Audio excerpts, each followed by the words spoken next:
Hi, Cancer. Welcome, welcome. So, tingnan natin kung ano yung mensahe sa'yo.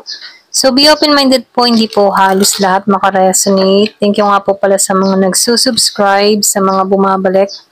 Maraming maraming salamat po. Give me the message for Cancer. Ano yung mensahe sa'yo? Give me the message for Cancer. Ano yung mensahe sa'yo?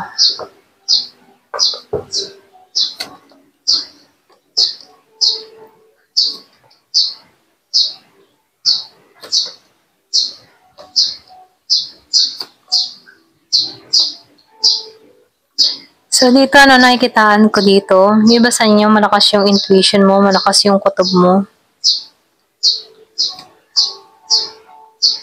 So, nakikitaan ko dito, yung iba sa inyo, malakas yung pananampalataya mo. Panatalihin mo to, ano? So, dito, lumalabas din dito na mahanap mo yung iyong kapahingahan, ano? So, dito, magiging balance lahat, magiging maayos ang lahat. Pagdating naman sa kaperahan mo, balance din to, okay? Magaling kang humawak ng pera, ito lang nakikita ko. Kahit baga mayroong mga dumarating na problema sa'yo, lalo sa financial, kaya mong i-handle to. Ito lang nakikita ko. So, nakikitaan ko rin dito, yung iba sa inyo, pagdating sa spiritual, ano, nakikitaan ko dito na malakas yung faith mo, pananalig, pananampalataya. Sa bawat mga desisyon na ginagawa mo, talagang sinusunod mo yung instinct mo. So, nakikitaan ko dito yung panatag ka, okay? Matatapos na yung mga alalahanin, mga problema. Kaya lang dito, no, nakikitaan ko rin dito, meron kang magbabalik dito na tao sa buhay mo, kaya lang, iba sa inyo, wala ka nang nararamdaman. Kung meron kang ex na Pisces, Scorpio, or Cancer, kumaga wala ka ng interest sa taong ito. Yung iba sa inyo, no, kasi naginang malinaw para sa iyo ang lahat or pwede rin nagkaroon ka ng kaliwanagan dito sa sitwasyon na naranasan mo sa tao ito. Kaya dito ayaw mo na tong papasukin sa buhay mo. So dito, nakikitaan ko dito na nino-nurture mo yung sarili mo, alam mo yung hangganan mo, meron kang pag-iingat na ginagawa para sa sarili mo. Nakikitaan ko rin dito merong paglalakbay na mangyayari sa'yo. So, lumalabas din dito, no, medyo tahimik ka, mahilig ka mag-observe, hindi ka basta-basta nagpapapasok sa buhay mo, kasi nakaranas ka na dito ng napagloko or pwedeng nasaktan ka na before, kaya dito, no, tahimik ka lang, nag-observe ka lang. May pagka-mysterious ka kung tingnan ka ng ibang tao, no, misteryoso, misteryosa, maingat. Lumalabas din dito, kaya ka ganito dahil nagiging ka ng maingat, okay? Bago ka pumasok, yung mga tipong bago ka magka-interest sa isang tao, no? Or bago mo ito papasukin sa buhay mo, nagiging kang mabusisi, okay? Kinikilala mong maigi tong tao. Ganon ka. So, dito, lumalabas din dito na ikaw yung tipo ng tao na matapang. Kaya mong resolbahan lahat ng mga problema mo, hindi ka maisip, ganyan. So, nakikitaan ko rin dito, no? Alam mo kung kailan ka go at hihinto. Kumbaga, alam mo kung paano gumawa ng hakbang. I mean, ano, yung tipo na nagiging alerto ka sa mga kinikilos mo. Alam mo sa sarili mo kung may kapahamakan doon o wala, okay? So, kasi dito, malakas yung intuition mo. Kaya dito, mas nangunguna sa'yo yung pagiging focus at alerto, okay? So, meron ako nakikitang paggising na nangyari or calling.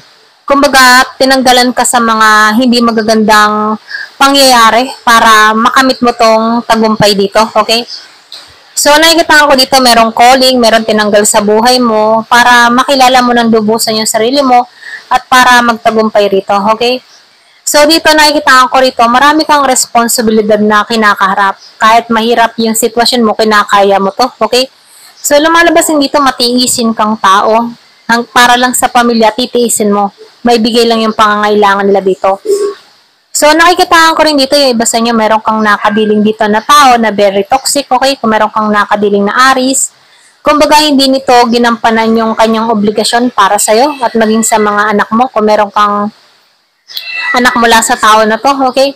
Kumbaga itong tao na to, pwedeng arrogante, masakit manalita, or pwedeng siya na lang siya. May pagka-selfish to, okay? Kaya dito, no, yung iba sa inyo, pwedeng single mother ka or single father na inaako mo na lang lahat ng responsibilidad dito. So, dito, nakikita ko dito, kahit nahihirapan ka, nililingon mo pa rin to. Kumbaga, nagtatantrums ka sa tao na to, okay? Yung ba tipong, kaya mo naman ang lahat para sa pamilya, pero may time na naangal ka na, gano'n ano. Kasi dito, napapagod ka na. Yung iba sa inyo, pagod ka na eh, kaya merong pag-angal na yung emotion mo dito. Ito lang yung nakikita ko sa'yo. So, dito, lumalabas dito na meron kang pinuput na boundary para sa sarili mo mula dito sa taong ito. Pwedeng ex mo, yung iba sa inyo, or pwedeng sabihin hindi nagbibigay ng hindi niya ginagawa yung responsibilidad, yung obligasyon niya sa'yo, mag-isa anak niyo, kung meron kayong anak ng tao na to, andun pa rin yung pagtitiis mo, okay? Yung iba sa inyo, nagtitiis ka, nagsasacrifice ka, kaya lang may time na naungol ka na rin, ano, kung bakit mo nararanasan to, ganyan. Give me the message, ano pa yung mensahe?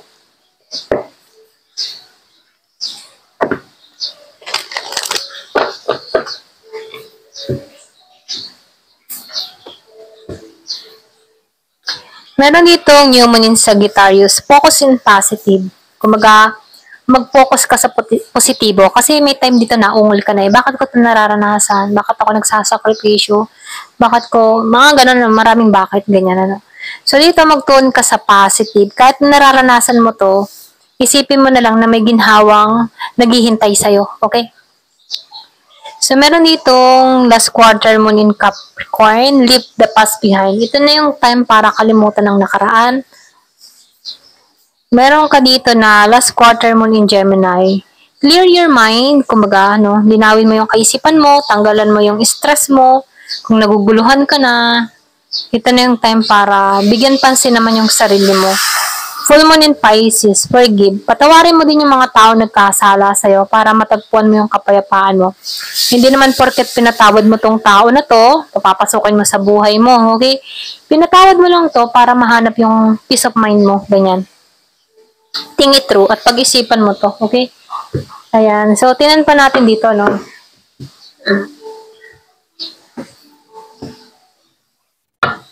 Give me the message.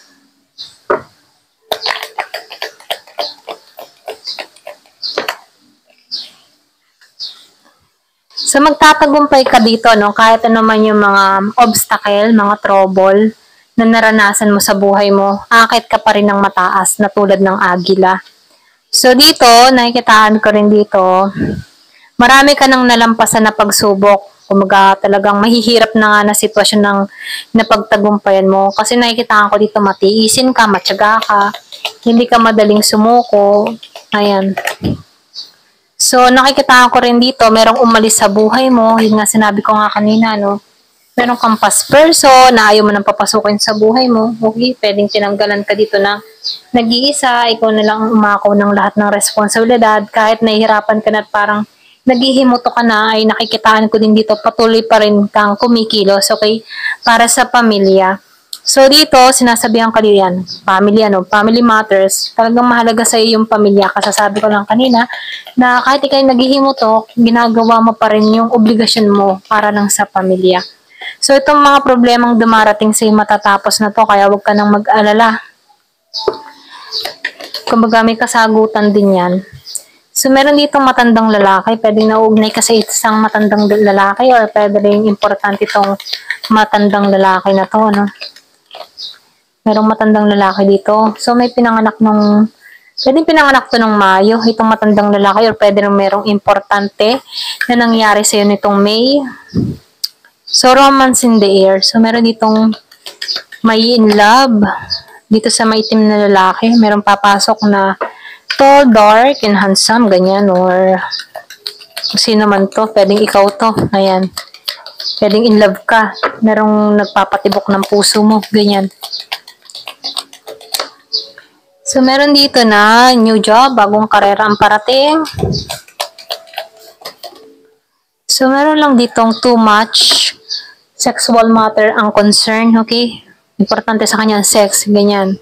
So, meron din ditong tao na against, okay, against sa'yo, meron kang kaaway, kalaban, or behind your back, merong kumikilos ng hindi maganda sa'yo. Ayan, okay?